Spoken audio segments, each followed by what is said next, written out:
Hi, fifth graders. How are you? I'm Dr. Delosier. Are you ready to read again about Ben and how well he is adjusting to his life in the new town and school? Our learning targets today will be that we can determine how characters in a story respond to challenges. We will do this by identifying challenges and the characters' traits. We will especially note how Mrs. Tibbets and Ben respond to the challenges. We will determine the theme of a story from the details in the text. As we identify the character's traits in his or her responses to a challenge, we will determine how that, or if it does, support a theme. Success will be identified by completing a motivation chart. This is the character motivation chart for Chapter 8 that we will complete together. You will be expected to complete a character motivation chart, for Chapter 9. So I want you to make sure that you're paying close attention as we do Chapter 8 together. Let's review what happened in Chapter 7 before we go on. Night of the Spadefoot Toads, Chapter 7 review. Students at school found out that Ben went to help Mrs. Tibbets at her house instead of going to Danny's birthday party. Ben apologized to Danny and found out that Danny didn't really care. Ben called his friend Toby in Arizona and found out Toby was making new friends.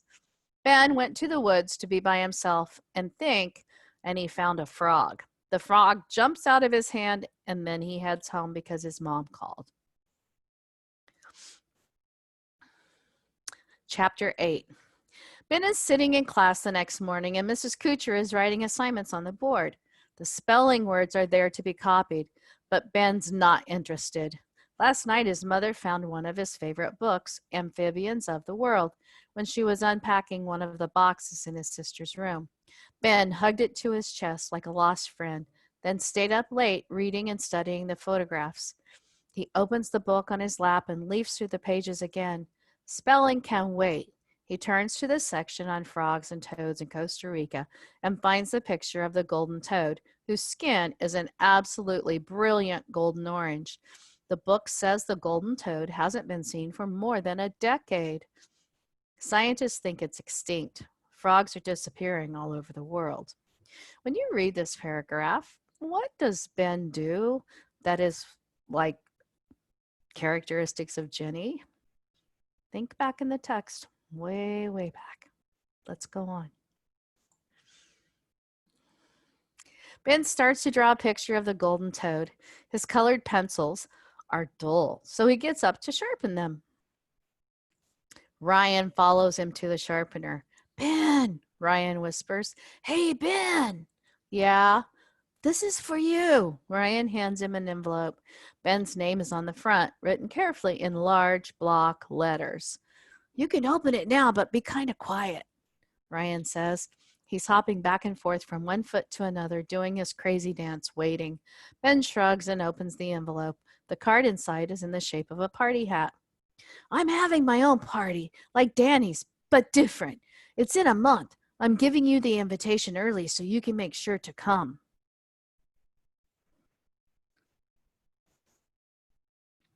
Okay, says Ben. It'll be cool. We're planning all this fun stuff. We have to have it on Thursday because my mom works on the weekend. My sister will be there, but she promised not to bother us. And my mom says we can order pizza. Ryan pauses for a quick breath. Then the words keep coming. We'll have games and a movie. What movies do you like? What? Anything's fine, says Ben. The party's a month away, and Ryan's already going crazy. My mom says maybe your mom should call so we can get everything set. Why do you think Ryan is making sure Ben gets the invitation a month early? What in the text is indicating Ben is still struggling to make friends? There is a signal here. Can you find it? Okay, Ben finishes sharpening his colored pencils and heads for his desk. Ryan grabs his sleeve. She should call today, and Ryan, calm down. I got your invitation. I'm coming. My mom doesn't need to call. Okay, yeah, I know. I just want to make sure because it'll be fun, okay? Okay. Ryan turns and hops back to his desk. He careens into his seat, knocking his books onto the floor. Mrs. Kutcher looks up. Ryan, she says, please keep it down. Others are working. Sure, he says. Sorry. Ryan is so anxious about Ben and the birthday party invitation. What are some reasons that Ryan should be nervous? Ben sits down. Ryan is beaming at him, and the eye, not hidden by the patch, is dancing. Ben puts the invitation in his desk and goes back to drawing the golden toad. Before he knows it, Ryan is peering over his shoulder. Cool, what's that? A toad, Ben says. He keeps it short, hoping Ryan will leave him alone. Cool, it's yellow. It's called a golden toad. Can I see? Ben stares at Ryan, but being stared at doesn't bother him. Please, Ryan says. Ben holds the book up. Ryan grabs it for it, but it drops. Ryan, Ben says. The kid can be such a jerk. Ryan scrambles to pick it up, then starts flipping through the pages. Cool! This is the coolest book! Cool! Ryan, Mrs. Kucher's voice is sharp. Are you doing your work? No, I'm looking at Ben's book. It's really cool. Both of you come up here, please, she says. Ben gives Ryan a murderous look, but Ryan doesn't notice. He's already halfway to Mrs. Kucher's desk. You two both need to get to work. Neither of you can afford just sitting around while everybody else does what needs doing. But it was trying to work, Ben says. He was the one that was talking. I just wanted to see the book, Ryan says. All right. Whatever happened, put the book away. You're supposed to be doing spelling. Do you know how Ben is like Jenny now? He was reading a book, but it wasn't the book he was supposed to be reading, was it? Let's go on. Ben starts to protest, but Mrs. Kucher shakes her head, stopping him. Please don't argue. Just do your work. Ben goes back to his chair and sits there with his arms folded. He can hear Ryan trying to get his attention. Frankie Murley snickers. Ben doesn't look up.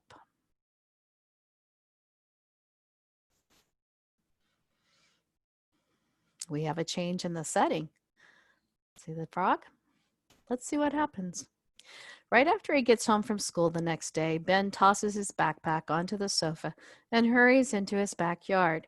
He hikes down the trail, going past the marshy place where he caught the peeper. The sun is shining, and he goes deeper and deeper into the woods, farther than he's ever gone before. He's a little nervous about finding his way back, but it seems like someone has made a trail there. It's faint, but he can follow it all right. Ben likes being alone. He'll turn back before he gets lost. The trail makes a sharp bend to the right, and Ben stops. It feels like he's been here before. About 20 yards ahead is another trail that leads past some rock outcrops and heads up a small hill. He takes a few steps and looks around. We have a change in the setting again. It's a day, the next day after school, right? He's also in the woods behind his house. What do you think the signs are that someone has made the trail that Ben is following? Don't forget to use text evidence. My other question is why should Ben not be nervous about getting lost? The text tells us. Research that paragraph. Find out. Who do you think has made all those trails?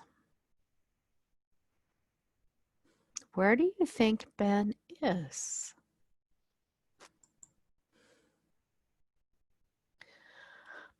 I sense something's going to happen. Let's find out what happens.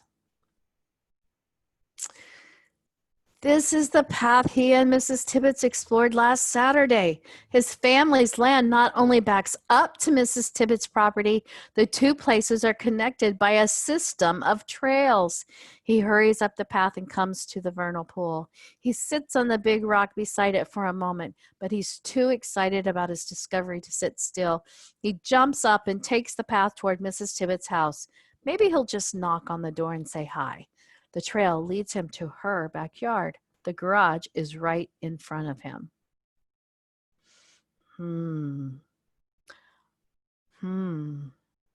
Wonder what he's going to do. Let's go on. Ben walks around to the driveway, but Mrs. Tibbets' car isn't there. He looks in the kitchen window. He can see dishes in the sink and jars and plates spread out on the counter, but no sign of her. When Ben turns away from the door, he sees a car pull in the driveway. It looks familiar. The door swings open, and as soon as he sees the red hair, he knows who it is. Mrs. Tibbets' sister-in-law. Ben can't escape. He just stands there on the walk as the woman heads toward him. "Oh," she says when he sees him.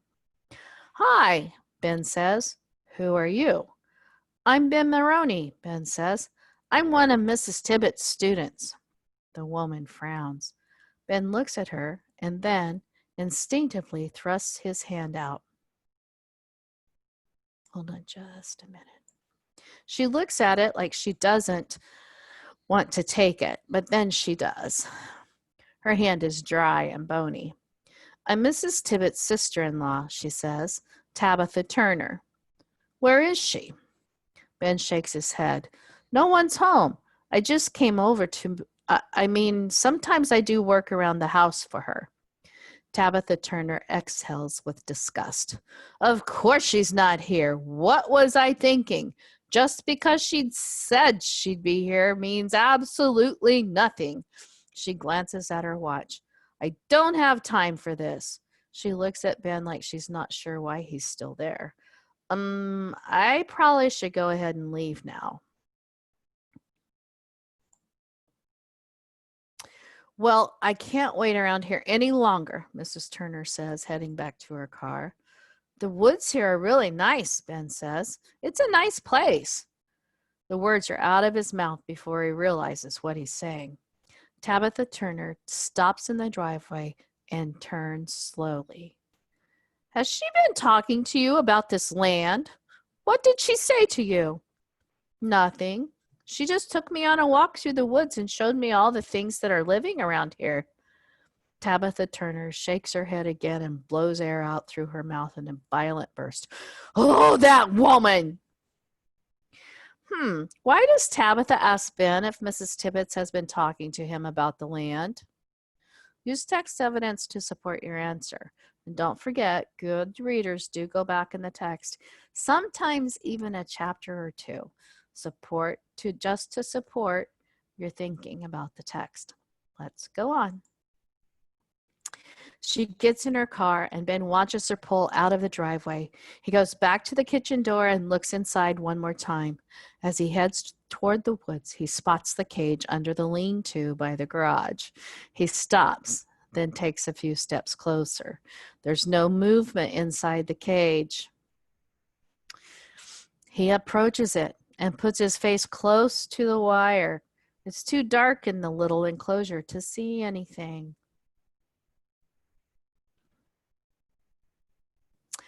Ben whistles, thinking he might wake whatever it is.